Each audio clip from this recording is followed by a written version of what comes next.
Now then, Darren, what have you got for us this week? Well, Emma, let me tell you, I'm not happy with His Majesty the King because, well, the temperature's dropping and the nights are drawing in, folks. But the BBC are keen to remind us that we're in for climate change's colder days and nights. Used to be known as winter, folks.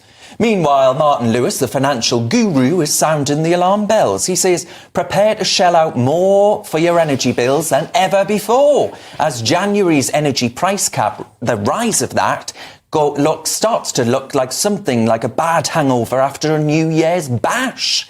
I'm reminded of the story of the late Barbara Bolton. She was 87 years old, of Greater Manchester.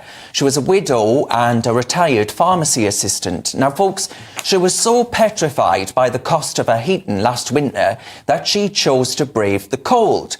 Now, this poor soul was whisked away by paramedics suffering from hypothermia, only to pass away in hospital, a tragic casualty of this energy crisis. Now, yet as Barbara's story, of course, tugs at our heartstrings, the climate change high priests have embarked on their annual pilgrimage, this time to Dubai for COP28. At least they'll save a penny or two on their heating costs, eh? Dubai, with its glittering skyscrapers and its oil-laden coffers, plays host to the world's glitterati, all there to solve the world's net zero goals. It's a bit like hosting an Alcoholics Anonymous meeting in a brewery, isn't it? King Charles III, our dear leader, Rishi Sunak, as well, he's there. He announced 1.6 billion quid of your money for international climate finance, but he can't find the money to help you with your energy bills. And Lord Cameron of China, they were all there. Sorry, I mean Lord Cameron of Chipping Norton, I do beg your pardon. Each of them commandeered separate private jets to grace this COP28 conference. Carbon footprint be damned. Now, King Charles III has been a bit of a prophet on climate change, hasn't he? Well, here he is back in 2009, the then Prince of Wales. He gave us a dire 96-month deadline to save the world. Well, folks, we're over 170 months later right now, and shockingly, I'm still here. It's almost as if these doomsday predictions are about as reliable as a chocolate teapot.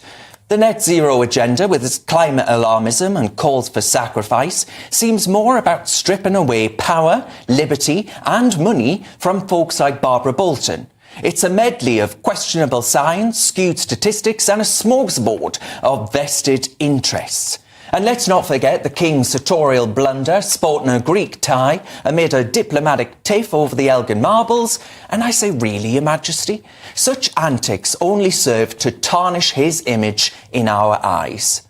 I'm going to say this, from Clown Prince to Cop King.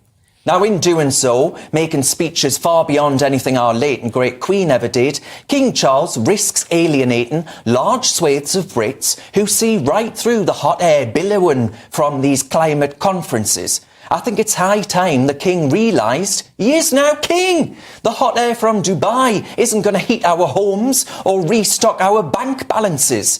A foolish King would continue to be the PR poster boy for placing poverty over power.